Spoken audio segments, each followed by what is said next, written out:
विठ्ठलराव भाले, राहणार कन्नड तालुक्यातील टाकळी अंतूर येथील राहणार आहे. सध्या मी Lifeline Medical Devices Private Limited नावाची माझी कंपनी आहे. त्याचबरोबर UK नेक्सस विजन नावाची कंपनी आहे.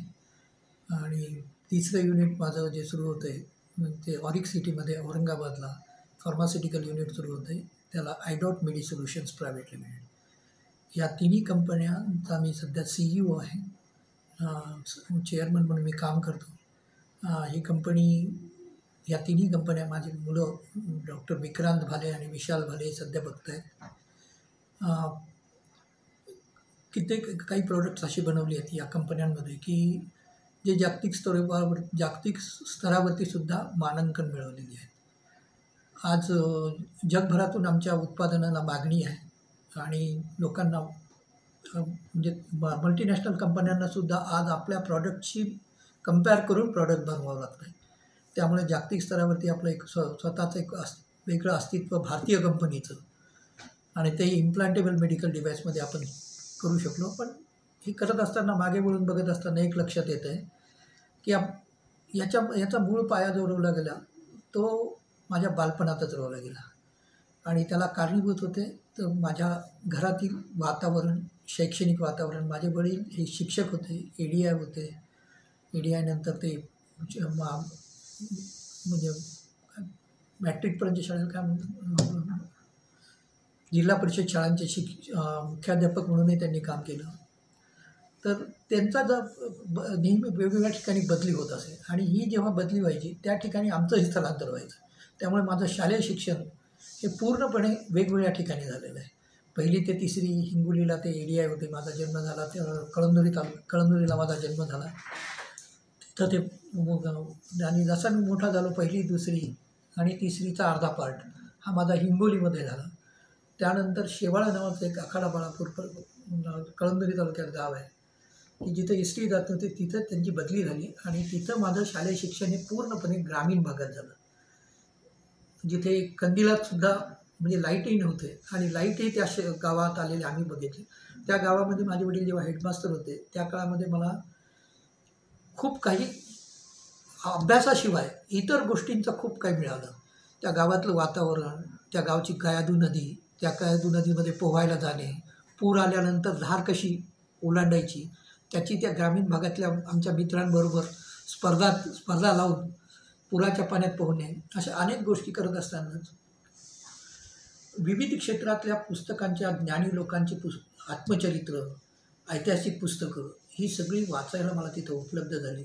बहिशाल व्याख्यानमालेमध्ये तिथं खेड्यात, त्या ग्रामीण भागातसुद्धा जिथं येणंसुद्धा औरंगाबादहून अवघड आहे, तिथं वसंत कुंभोजकर असोत किंवा मराठीतली मोठमोठाली साहित्यिक होती, ती सगळी मंडळी तिथं दर महिन्याला 1-2 दिवसासाठी यायची.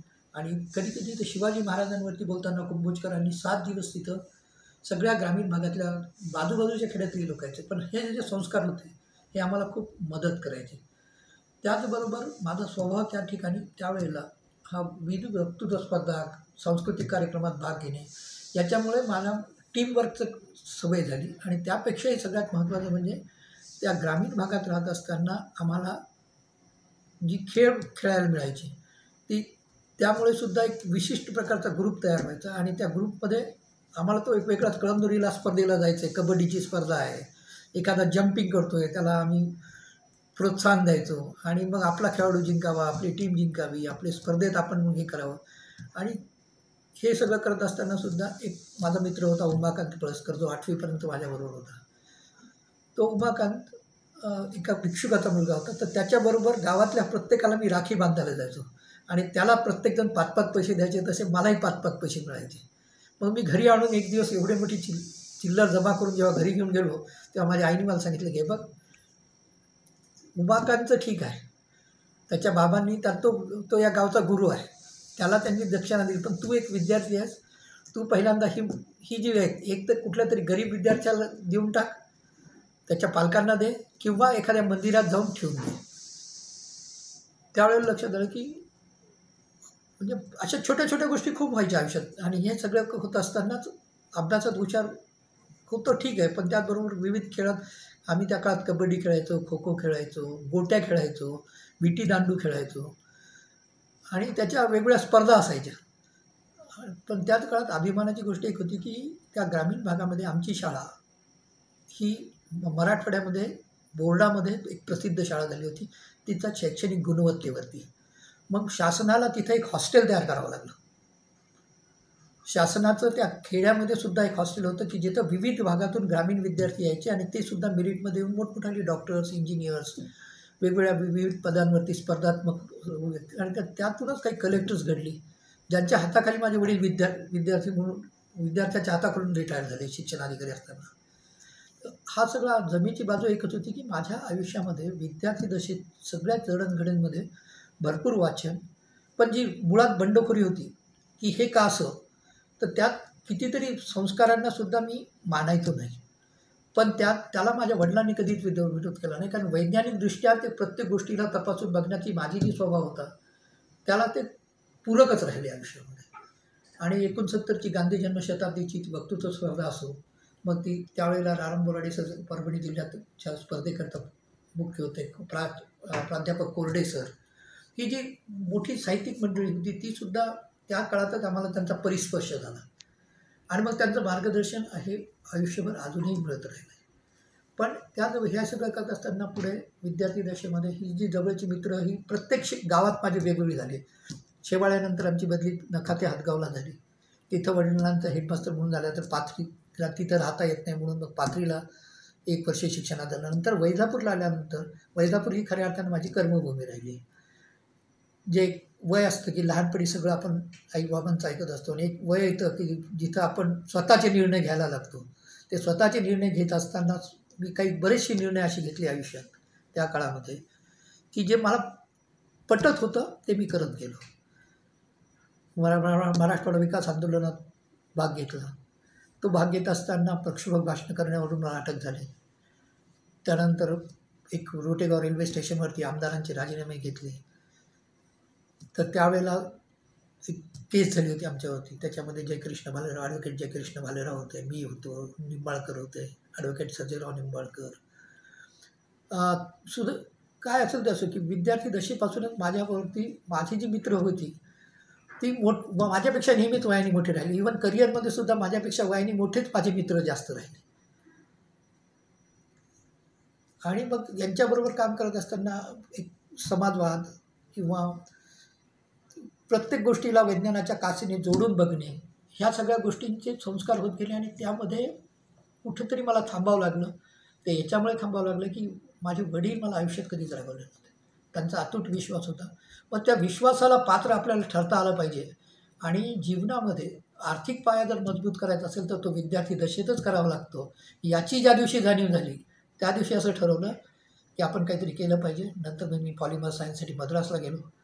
मग मद्रासला पूर्ण भारतातून आलेली ती आमच्या बॅचमध्ये असणारी 12च विद्यार्थी, पूर्ण भारतातून फक्त 12 विद्यार्थी तिथे सिलेक्ट होत होते कॉम्पिटेटिव्ह एक्झाममध्ये. आणि त्या पॉलिमर सायन्सची ब्रँच, प्लास्टिक ब्रँच ही भारतात कुठल्याही इंजिनिअरिंग कॉलेजमध्ये तेव्हा नव्हती. मग हे सुपर स्पेशलायझेशन करत असताना जी मित्र होती ती सगळी दिल्लीची होती, अख्ख्या भारतातली होती. काही साऊथची कोइंबतूरचा असेल धर्मराजू, किंवा दिल्लीचा राजेश बेहल असेल, किंवा काश्मीरमधून आलेला देशचंद्र कौल असेल, किंवा मणिपूरमधून आलेला गीतचंद्र शर्मा असेल. ही जी सगळी मित्र विविध भागातली आली, यांची खरी मित्र तिथे जमा झाली. मग आज सगळेजण त्यातले खूप मोठे उद्योगपती आहेत. सुदैवानं मी पण व्यवसाय करायचा ठरवला, पण तो फार उशिरा ठरवला. वयाच्या 58 वर्षापर्यंत मी नोकरी करत आलो. ही नोकरी करत असताना माझ्या आयुष्यामध्ये भारताचं पहिलं रडार ब्रिटिश गव्हर्नमेंटकरता बनवणारे हरिभाऊ भास्करवार, ज्या काळात इलेक्ट्रॉनिक्सचा शब्दच कोणाला माहीत नव्हता, तेव्हा इलेक्ट्रॉनिक्समधलं रडार हे इलेक्ट्रॉनिक गॅजेट आहे की जे आकाशातल्या विमानाचा वेध घेऊ शकतं. ते रडार डेव्हलप करण्यासाठी इंग्लंडमध्ये गेलेले भारतीय माणूस म्हणजे हरिभाऊ भास्करवार. त्यांच्या हाताखालीच मला पहिलं करिअरमध्ये काम करायला मिळालं की जिथं त्यांच्या पायालाही 2 गोळ्या लागलेल्या होत्या, ते वयस्क होते, लंगडत चालायचे. तर मी त्यांचा अक्षरशः चप्पल म्हणजे एक विद्यार्थी, एक मानसपुत्र किंवा खूप त्यांची सेवा केली. पण त्याचबरोबर त्यांच्याकडून एवढं ज्ञान मिळालं मला त्या काळात की त्या ज्ञानाचा फायदा झाला. आणि मग टाटा ग्रुपनी मला स्वतःहून, म्हणजे मी अर्ज केला नव्हता, माझी त्यांनी शोधून निवड केलेली होती. आणि त्यानंतर मी डी.एन. पुणेकर सरांच्या सहवासात आलो. पुणेकर सर आणि JRD हे अत्यंत जवळचे आणि फायनान्सचं JRDचे कुठल्याही डिसिजनमध्ये पुणेकर सरांशिवाय डिसिजन होत नसत. सुदैवानं पुणेकर सरांच्याही बरोबर काम करत असताना काही चांगली काम माझ्याकडून झाली. त्यातली टेक्नॉलॉजी ट्रान्सफरची जी कामं होती, तांत्रिक ज्ञान परदेशातून आणून भारतात टाटा ग्रुपमध्ये विकसित करताना संशोधनामध्ये बऱ्याचशा गोष्टी माझ्या हाती लागल्या, ज्यात मला यश मिळालं. आणि ते यश मिळाल्यानंतर माझी जबाबदारी वाढत गेली प्रत्येक ठिकाणी. उदाहरण सांगायचं तर एक दिवस पुण्याला JRD आले आणि पुणेकर सर आले आणि त्या दोघांनी मला बोलावलं होतं. पुण्याच्या ब्ल्यू डायमंडमध्ये ते थांबले, ताज ब्ल्यू डायमंडमध्ये मला तिथे बोलावलं होतं. औरंगाबादहून मी गेलो तर मला एवढंच सांगितलं की विनोद दादा आपल्याला मार्केटमध्ये जायचं आहे. आणि मार्केटमध्ये गेल्यानंतर ते पेंटच्या दुकानात गेले, वेगवेगळ्या 3 ते 4 पेंटच्या दुकानात आम्ही गेलो. तिथे गेल्यानंतर ते प्रत्येक ठिकाणी हा पेंट केवढ्याला, तो पेंट केवढ्याला हे विचारत असताना 10 मिनटं तिथं उभं राहायचे आणि बाकीच्या ग्राहकाकडे मला म्हणायचे की तू फक्त आम्ही काय बोलतो त्याच्याकडे लक्ष देऊन बाकीचे ग्राहक काय करतात त्याच्याकडे लक्ष दे.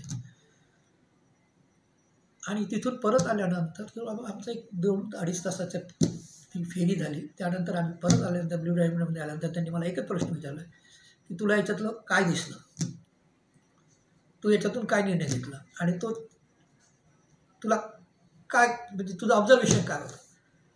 तर मी थोड्या वेळ विचार केला तर मी सांगितलं की सर कॉस्ट हा फॅक्टर असतो. मी एक टिपिकल आपल्या नेहमीच्या प्रमाणे सांगितलं. पण व्हिजनरी कुठं असतात तर त्याचं त्या दिवशी मला एक जगातला मोठा एक अनुभव आला. तो असा की त्यांनी मला एकच सांगितलं की माझं ऑब्झर्वेशन असं आहे, DNP आणि JRDनी मला एवढंच सांगितलं की आमचं ऑब्झर्वेशन असं आहे की पेंट विकत असताना, पेंट विकत घेताना जी फॅमिली येते ती खूप उत्साही असते. त्यांचं नवीन घर असतं, नवीन फ्लॅट असतो, तिथं त्यांना हा रंग हवा असतो, तो रंग हवा असतो. पण त्याचबरोबर जेव्हा ते दुकानात येतात, दुकानदार कितीतरी सांगत असला की आशिन पेंट असा आहे, अमुक पेंट असा आहे, हा ड्युलेक्सचा असा आहे, गुडलस नेरोलॅकचा असा आहे. वेगवेगळ्या कंपनीचे जेव्हा ते नावं सांगून प्रॉडक्ट सांगत होते किंवा कॅटलॉग दाखवत होते, त्यापेक्षा त्यांच्याबरोबर असणाऱ्या फॅमिलीचं लक्ष किंवा काही बिल्डर्स आले होते तिथं घ्यायला बल्क पेंट खरेदी करताना, तर त्यांचा असणारा मॅनेजर त्याचं लक्ष हे कुठं होतं तर त्यांचं लक्ष हे त्याच्यातलं सगळ्यात अट्रॅक्टिव्ह बकेट कोणतं असेल त्याच्यावरती होतं. त्यानंतर त्यांनी मला दुसऱ्या दिवशी 2-3 बिल्डिंग कन्स्ट्रक्शन जिथं चालले होते, टाटा ग्रुपचेच काही कन्स्ट्रक्शन हाऊसेस आहेत पुण्यामध्ये, तिथं नेल्यानंतर त्यांनी मला त्या मल्टी स्टोरी बिल्डिंगच्या वरच्या मजल्यावरती नेत असताना त्यांनी मला एक ऑब्झर्व करायला सांगितलं की ही बिल्डिंग पेंट होते, हे पेंट करतायत. रस्त्याने जाताना त्या अर्धवट झालेल्या पायऱ्या फिनिश नव्हत्या, पायऱ्या झालेल्या होत्या पण त्याला कठडे वगैरे काही नव्हते. त्याच्यावरून जाताना सुद्धा ते बिनधास्त चालत होते. मला वाटत होतं की बाबा एवढा मोठे माणसं ही दोघं दिग्गज माणसं ही या पायऱ्यावरून चालतायत, हे करतायत, ते करतायत.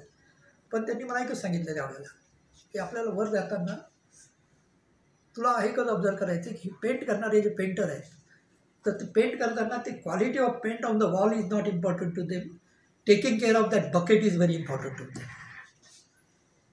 आणि रिकामी झालेली बकेटं त्यांनी कुठं ठेवली आहेत हे तेव्हा त्या कॉन्ट्रॅक्टरला विचारलं तेव्हा त्यांनी सांगितलं की इथं इथं जमा केले. तुम्ही याचं काय करतात म्हणे, ह्याच्यावरती पहिल्यांदा सगळ्या कामगारांचा हक्क असतो आणि त्यांना हे बकेट महत्त्वाचं वाटतं, जे बकेट फक्त 20 ते 25 रुपयाचं आहे, पेंट महत्त्वाचं नाही आहे.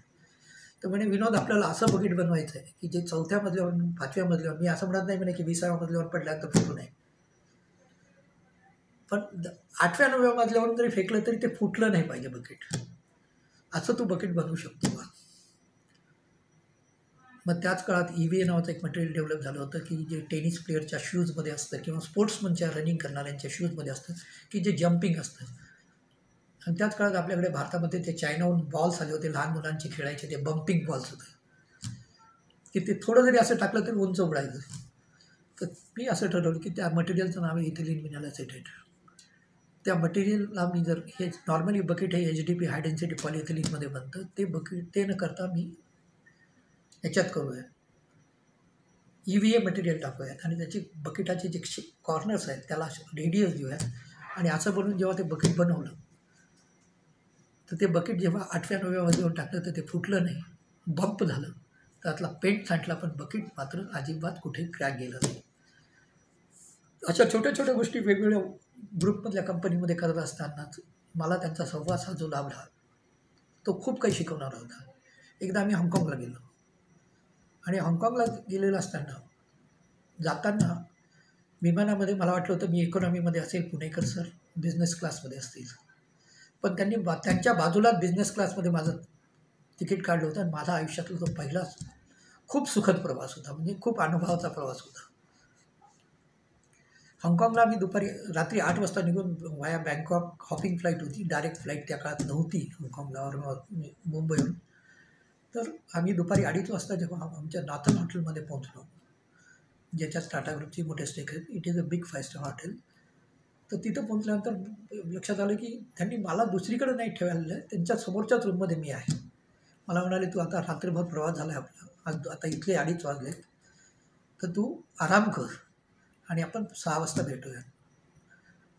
ते त्यांच्या रूममध्ये गेले. मी 6 वाजता माझी रूम जेव्हा टकटक केली तेव्हा त्यांनी हातामध्ये त्यांच्या बॅग्स होत्या. ते मला म्हणाले की तू ब्राह्मण कुटुंबातून आहेस, चायनामध्ये सगळ्या गोष्टी ह्या नॉन व्हेजिटेरियन आहेत आणि ह्या नॉन व्हेजिटेरियन वस्तू इथला सगळा फिशचा सी फूडचा तुला सगळीकडे वास येणार आहे, कारण हाँगकाँग इथं पॅराडाईज ऑफ सी फूड. तू रस्त्याने चालला तरी तुला सी फूडचा वास येणार आहे. तर तुला कदाचित जेवण झालं जर नाही गेलं, आपल्या वेगवेगळ्या मीटिंग ज्या आहेत तर त्याच्यात तुला जर जेवण नाही गेलं तर तू हे फूड खाऊ शकतोस. एवढ्या मोठ्या माणसाला काहीच गरज नव्हती की माझ्यासारख्या एका सामान्य इंजिनियर्ससाठी एवढं सगळं आणण्याची. पण ही जी त्यांचं असामान्यत्व ह्या सामान्य गोष्टींमध्येच दडलेलं आहे. आणि त्याच्यापेक्षा सगळ्यात महत्त्वाचं म्हणजे आम्ही 3 दिवस होतो. 1 दिवस आम्ही ऑस्ट्रेलियन कंपनीशी बोललो, 1 दिवस आम्ही जपनीज कंपनीशी बोललो आणि जर्मन्स लोकांना तिथं बोलवलं होतं. आणि तिघापैकी कोणाचा प्रोजेक्ट घ्यायचा, कोणाबरोबर आपल्याला करार करायचा आहे आणि कोणाकडून आपल्याला तंत्रज्ञान घ्यायचं आहे हे ठरवण्यासाठी आम्ही गेलेलो होतो. तर मी त्यांचा टेक्निकल असिस्टंट म्हणून गेलो होतो. त्यांची तिघांच्या 3 दिवस मिटिंग झाल्यानंतर शेवटच्या दिवशी सकाळी त्यांनी मला सांगितलं ब्रेकफास्ट करताना की विनोद, मी 10-11 वाजता तुझ्या रूममध्ये येतो, आपण 3 वाजेपर्यंत सगळे पॉईंट्स काढू आणि त्यानंतर आपण ठरवू की मी JRDना सांगेन, म्हणजे बोर्ड टाटा ग्रुप त्यांचे जे बोर्ड होता त्या बोर्डमध्ये मी मांडेन आणि नंतर ठरवूयात कोणाला द्यायचं. पॉईंट्स काढण्यासाठी म्हणून ते आलं. तर मी माझ्या रूममध्ये जेव्हा आले तेव्हा मी त्यांना काहीतरी द्यायचं म्हणून मी पाण्याची बॉटल फ्रीजमधून काढली. तर जसं मी माझ्या रूममधलं फ्रीज उघडलं तर वरती आईस जमा झाले होता. डिफ्रोस्टिंग फ्रीज नावाचा प्रकार त्या काळात नव्हता, आईस जमा व्हायचा. तर त्यांनी मला एवढंच सांगितलं की Vinod, you are not cleaned your fridge. 4 दिवसापासून आपण इथं राहतोय मला लक्षात आहे, पण you are not cleaned your fridge. याचा अर्थच असा होता की तू तुझ्या रूममधला फ्रीज स्वच्छ केला नाही. मी एक टिपिकल विचारसरणीचा होतो की हे फ्रीज कोणाचं आहे, हॉटेलचं आहे. मी हॉटेलमध्ये कशा करता आलो आहे, 4 दिवसाकरता आलो आहे. 4 दिवस मी राहणार आहे, तिथं आई जमला काय नाही जमला काय, मला काय करायचं. तर माझा हा विचार त्यांच्या डोक्यात लक्षात आला त्यांच्या. ते मला म्हणाले, Vinod, you are thinking that this hotel doesn't belong to you. You are paying and you are going to stay here for 4 days. What to do with this fridge, forget it. No, your thinking is wrong. तुझा विचार चूक आहे. तू पहिल्यांदा एक लक्षात ठेव की ज्या दिवशी तू रूममध्ये आलास आणि रूमचं भाडं तू भरलं आहेस, त्या रूममधल्या प्रत्येक वस्तूचा मालकी हक्क तू ही रूम सोडेपर्यंत तुझा आहे. आणि जेव्हा ही गोष्ट तुझ्या मालकीची आहे, जेव्हा ही गोष्ट तुझी आहे, तेव्हा ती स्वच्छ ठेवणं, ती व्यवस्थित ठेवणं, तिची काळजी घेणं ही तुझी जबाबदारी आहे. मलाही त्या काळात, मी खूप तरुण होतो, मलाही त्या काळात असं वाटलं की काय हे मोठे लोक उगाच काहीतरी करतात. पण नाही, त्यात एक खूप मोठा विचार होता. आणि त्यांनी एवढ्याच थांबले नाही, तर त्यांनी मला म्हणाले, come on Vinod, I will show you how to clean the fridge. त्यांनी सगळ्या वस्तू बाहेर काढल्या आणि त्यानंतर त्यांनी तो फ्रीजमधला आईस काढण्यासाठी बेसिनवरती जाऊन वॉर्म वॉटर, गरम पाण्याचं जे होतं त्याच्यातून आणि थंड पाण्याचं मिक्स करून वॉर्म वॉटर केलं, ते फ्रीजमधल्या आईसवर टाकलं, आईस काढला आणि नंतर प्रत्येक वस्तू पुसूनमध्ये ठेवली. मला सांगितलं की नाव विनोद, नाव युअर फ्रीज इज क्लीन. ह्या छोट्या छोट्या गोष्टी असतात, पण याच्यातून एक संस्कार होतो आणि तो संस्कार तुम्हाला उद्योग उभारताना नक्कीच कामाला येतो. म्हणजे माझ्या आयुष्यात ही जी मोठी लोकं आली आणि यांनी जी तंत्रज्ञान विकासाच्या बाबतीतले प्रयत्न केले, तर त्यावेळेला नेहमी एक वाईट वाटायचं की मी त्यांच्या टाटा ग्रुपमध्ये नोकरी करत असताना परदेश भ्रमण खूप केलं. म्हणजे महिन्यातले 15-20 दिवस मी वेगवेगळ्या देशात जायचो आणि 8-10 दिवस असायचो तर मी घरीच थांबायचो. कंपनीतर्फेच ती सवलत दिली होती. किंवा विमानाने मी औरंगाबादला यायचो, 2-3 दिवस घरी राहायचं, 4 दिवस मी मुंबईत असायचो. कधी कधी हाँगकाँग हे माझं सेकंड होम झालेलं होतं, कारण बरेचशी ट्रान्झॅक्शन, बरेचशा तंत्रज्ञानाच्या मीटिंग्स आहेत तिथं व्हायच्या. पण हा सगळा परदेश प्रवास हे सगळं करत असताना एक गोष्ट मात्र काय लक्षात राहिली, की उद्योग कसा करायचा याची पाळंमुळं, त्यातलं मार्गदर्शन, त्यातली बेसिक गोष्टी ह्या सगळ्या तिथं मला शिकायला मिळाल्या, की ज्याच्यातून आज लाईफलाईन मेडिकल डिव्हायसेस उभं राहिलं. माझ्या स्वभावामध्येच थोडीशी इनोव्हेटिव्हनेस किंवा नवीन काही करायचं आणि सांगितलेल्या गोष्टीचा किती चांगल्या पद्धतीने फायदा घेता येईल हा विचार करण्याची माझी लहानपणापासूनची सवय होती. आणि त्याची पहिली छटाम जेव्हा झाली होती तेव्हा माझे मोठे भाऊ बंधुराज आणि माझ्या 2 मोठ्या बहिणी ह्यासुद्धा शाळेत, सगळ्यात मोठी बहीण 5वी-6वीला असेल, भाऊ काहीतरी 4थीत होता, दुसरी बहीण 3रीत होती आणि मी जेव्हा 1लीतच 2रीतच होतो त्याच काळात आम्ही गवळीपुऱ्यात राहायचो हिंगोलीला, आणि लालाची शाळा ही बसस्टँडकडे होती. बरंच अंतर होतं. आम्ही रोज पायी जायचो सगळेजण, आमच्या गल्लीतली सगळी मित्रमंडळी, माझी बहीण भाऊ, आम्ही सगळे शाळेत बरोबर जायचो, लालाची शाळा म्हणून तिथे. तर एक दिवस काय झालं की पाऊस पडला आणि आम्ही सगळे भिजत चालत आलो. तर माझी आई आल्यानंतर मला म्हणाली की अरे विनोद, जर पाऊस पडत होता तर तू रिक्षा करून का नाही आला, रिक्षाचे पैसे आपण घरी आल्यानंतर दिले असते. ही पडत्या फळ्याची आज्ञा म्हणून दुसऱ्या दिवशी मी काय केलं, शाळेमध्ये इंटरव्हलमध्ये सगळ्या मुलांना सांगितलं, आमच्या कॉलनीतल्या माझ्या बहीण भावांना मोठे होते म्हणून त्यांना सोडून दिलं. माझ्या वर्गातली जी मित्र होती, गल्लीतली जी पोरं होती सगळी माझ्या बरोबरची, त्यांना सगळ्यांना मी सांगितलं की शाळा सुटल्याबरोबर कोणी जाऊ नका रे कुठे, मी आज तुम्हाला रिक्षात नेणार आहे. रिक्षात नेणं ही त्या काळात पर्वणी वाटायची, रिक्षात जाणं ही त्या काळात पर्वणी होती, म्हणजे खूप आनंदाचं हे होतं. तर मी दुसऱ्या दिवशी रिक्षावाल्याला शाळेपेक्षा बाहेर आल्यानंतर थांबवलं. ढगाळ वातावरण होतं, पाऊस नव्हता पडत, पण आईने सांगितलं रिक्षात ये म्हणून. मग मी त्या दिवशी सगळ्या मित्रांना बसून रिक्षात आलो आणि आमच्या घरापाशी रिक्षा थांबून आईला आवाज दिला. पहिल्या मजल्यावरती गॅलरी होती, तिथून आई लवकर बाहेर ये आणि 25 पैसे घेऊन ये, रिक्षावाल्याला द्यायचेत मला. तर मग आई म्हणजे अरे पाऊस नाही पडला. मी म्हटलं तू म्हणाली होती ना रिक्षात ये, म्हणून मी सगळ्या मित्रांना घेऊन, म्हणजे सगळ्यांना घेऊन येण्याची जी ही होती. तर त्या काळात तो एक आगाऊपणा करण्याची पहिल्यापासून सवय होती, किंवा एखाद्या गोष्टीला भेद देणे हे असं का.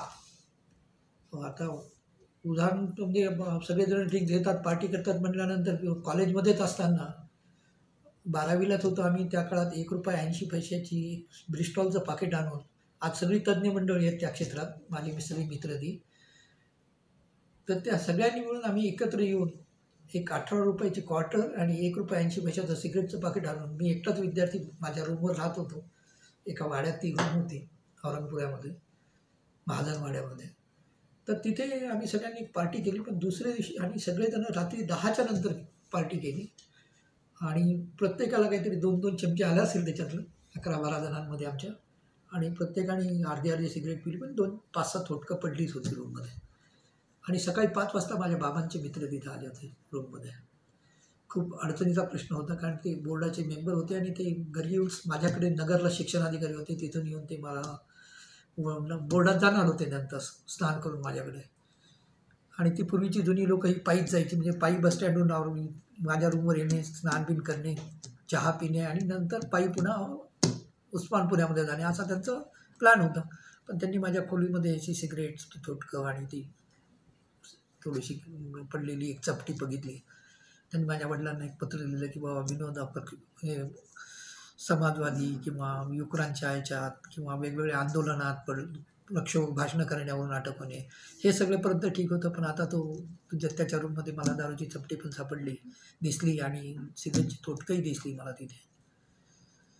प्रसंग बाका होता. मला वाटलं होतं आता तरी वडील रागवतील, पण वडिलांचा अतूट विश्वास तेव्हाही कायम होता. तेव्हाही त्यांनी सांगितलं की अच्छा हे असं करतो का तो, मला माहीत नव्हतं, माहीत झालं, पण तो वाद जाणार नाही याची मला खात्री आहे. आयुष्यामध्ये प्रत्येक गोष्टी करण्यासाठी आणि त्याचा अनुभव घेण्यासाठी वडिलांनी मला जी मुभा दिली, ती ह्या विद्यार्थी दशेमध्ये त्यांनी माझी जी घडवणूक केली ना, ती उत्कृष्ट वाचक. आजही माझ्याकडे एक मोठी लायब्ररी आहे स्वतःची, पण ती वाचनाची आवड ही बालपणीच त्यांनी लावली. म्हणजे मी 8वी-9वीत गेलो त्यावेळेला एसटीने एकट्या वडिलांनी मी दोघांनी प्रवास करून सगळी गड पालथे घातले. पुणं बघितलं, मुंबई शहर तेव्हा बघितलं, मरीन ड्राईव्हचा ब्रिज आम्हाला बघायचा होता, राणीचा बूट बघायचा होता, किंवा मलबार हिलचा तो राणीचा बूट बघायचा होता, किंवा राणीची बाग बघायची होती, मत्स्यालय बघायचं होतं. हे सगळं मला माझ्या वडिलांनी त्या काळामध्ये स्वतः एस टीने प्रत्येक ठिकाणी प्रवास करून मला नेऊन दाखवलं होतं. आणि म्हणजे सामाजिक असो, आर्थिक असो, फक्त त्यांनी मला एकच शिकवण दिली आयुष्यामध्ये, की विद्यार्थी दशा ही एक असा पिरियड आहे, तू हे सगळं कर, पण विद्यार्थी दशा एक असा पिरियड आहे की जिथं तुझ्या जीवनाचा आर्थिक पाया तुला मजबूत करायचा आहे. आणि बिना आर्थिक पाया मजबूत ह्या जीवनात जगणं आणि काम करणं, तुला जे काही साध्य करायचं आहे, तुला जे कार्य करायचं ते शक्य होणार नाही. आणि तेच लक्षात घेऊनच नंतर मी या पूर्ण पिछे मूड म्हणतात किंवा टर्न अराउंड ज्याला म्हणतो आपण, ते माझ्या जीवनात मी केलं. आणि नंतर मग मी पॉलिमर सायन्सला प्लास्टिक टेक्नॉलॉजी शिकायला गेलो, इंजिनिअरिंग केलं. नंतर ऑनररी PhD मिळाली मला युनिव्हर्सिटीकडून, विविध पुरस्कार आंतरराष्ट्रीय आणि राष्ट्रीय पुरस्कार मिळाले. हे सगळं तेव्हा शक्य झालं जेव्हा वडिलांची साथ आणि वडिलांचे आशीर्वाद, आईचे आशीर्वाद आणि त्यांचं पाठबळ प्रत्येक गोष्टीत. इवन वयाच्या 58 वर्षी जेव्हा मी फॅक्टरी टाकायचा निर्णय घेतला मुलांच्या इच्छेकरता, तर त्यावेळेलासुद्धा वडील हे माझ्या पाठीशी उभे राहिले. त्यांनी सांगितलं, तू कर, तू करू शकतोस, मला खात्री आहे, आपली मुलं चांगली आहेत आणि नक्कीच याच्यात प्रगती होणार. आणि त्यांनी ती प्रगती पण पूर्णपणे बघितली, अनुभवली. ते स्वतः फॅक्टरीत यायचे आणि प्रत्येक कर्मचाऱ्याला विचारायचे की बाबा तुझा पगार वेळेवर होतो की नाही. कर्मचाऱ्यांशी बोलायचे, संवाद साधायचे. हे एक कौटुंबिक वातावरण, प्रोफेशनलिझम प्लस पर्सनल टच, या दोन गोष्टींची सगळे बाळकडून टीमवर्क, हे सगळं मी माझ्या वडिलांकडून शिकलो. आणि ते बालपणातच माझ्यावरती संस्कार झाले.